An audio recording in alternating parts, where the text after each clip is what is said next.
100 days into his presidency, President Joe Biden has already faced historic challenges. Last night, in his televised first address to a joint session of Congress, he laid out his plans to prepare the country for the future by strengthening infrastructure and families and sharing some of his vision for America's place in the world. Yamiche Alcindor reports.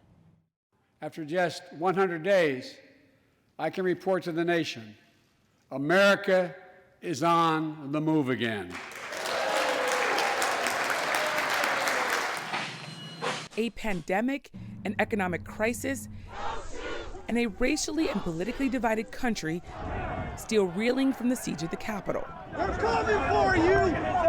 The work and prayers of On Inauguration Day 3 months ago, those were the immense challenges facing the country and President Joe Biden. What will our children say? Though those challenges remain since that day, there have been historic achievements, disappointing losses, and promises still unfulfilled. Because of you, the American people,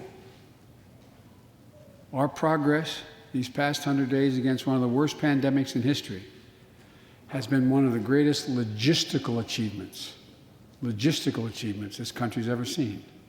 In his first address to Congress last night, Biden touted his administration's work building out plans to get more COVID-19 vaccines to Americans. Now vaccinators have given more than 200 million shots. Go and get the vaccination. The Vice President votes in the affirmative, and the concurrent resolution as amended is adopted. With Vice President Kamala Harris casting a tie-breaking vote for the evenly divided Senate, Biden passed a $1.9 trillion COVID relief bill. The aim, trying to prevent even more economic devastation. That'll be the fastest pace. Since then, he's laid out plans for a $2 trillion jobs plan. America's moving forward, but we can't stop now.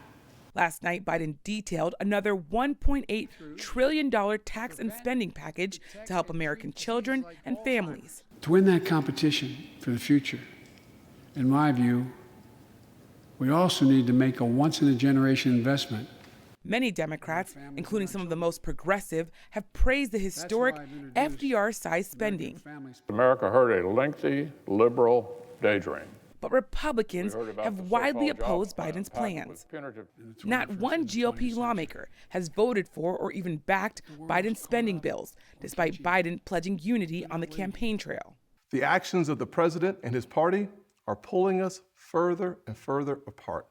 In the Republican response to the president's speech, Senator Tim Scott of South Carolina said Biden's policies and spending packages are divisive. It's a liberal wish list of big government waste, plus the biggest job-killing tax hikes in a generation.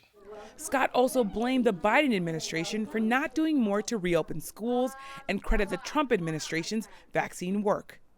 Biden has worked to roll back many of what he said were divisive policies from former President Donald Trump. He quickly lifted Trump bans on travel from Muslim-majority countries and transgender troops in the military. Then there are the campaign promises Biden has yet to fulfill. I'll reverse Trump's detrimental asylum policies. Raise our target for refugees. Despite a campaign promise, Biden recently said he would not lift Trump's cap on refugees allowed in the U.S. But after intense pressure from advocates and progressive Democrats, Biden backpedaled. The White House said he would raise the number next month. But officials also said the federal government has to balance processing the influx of unaccompanied children and other migrants at the southern border with efforts to resettle refugees, though the two groups are processed under separate systems. Meanwhile, the massive immigration bill Biden sent to Congress has so far fallen flat. His plans to provide a pathway to citizenship for 11 million people in the country without legal status appear headed for a smaller compromise. If you don't like my plan, let's at least pass what we all agree on. Congress needs to pass legislation this year.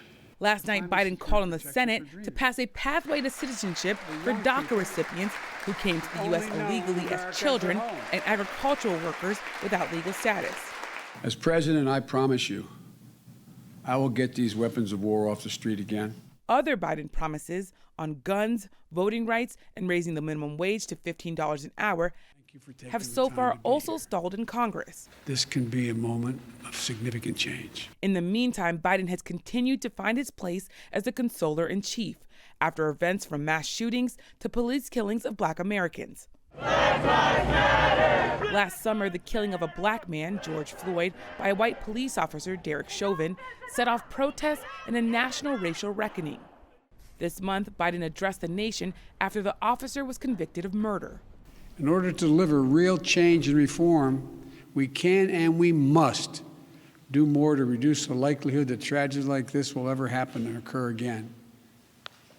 To ensure that Black and brown people, or anyone, so they don't fear the interactions with law enforcement. On foreign policy, Biden is still working to reestablish American alliances strained by President Trump's America First policies. Last night, Biden framed his sweeping spending proposals as critical to making sure America doesn't fall behind other countries. We're in competition with China and other countries to win the 21st century. We're at a great inflection point in history. It's a struggle, Biden said, that will determine America's and democracy's place in the world. For the PBS NewsHour, I'm Yamiche Alcindor.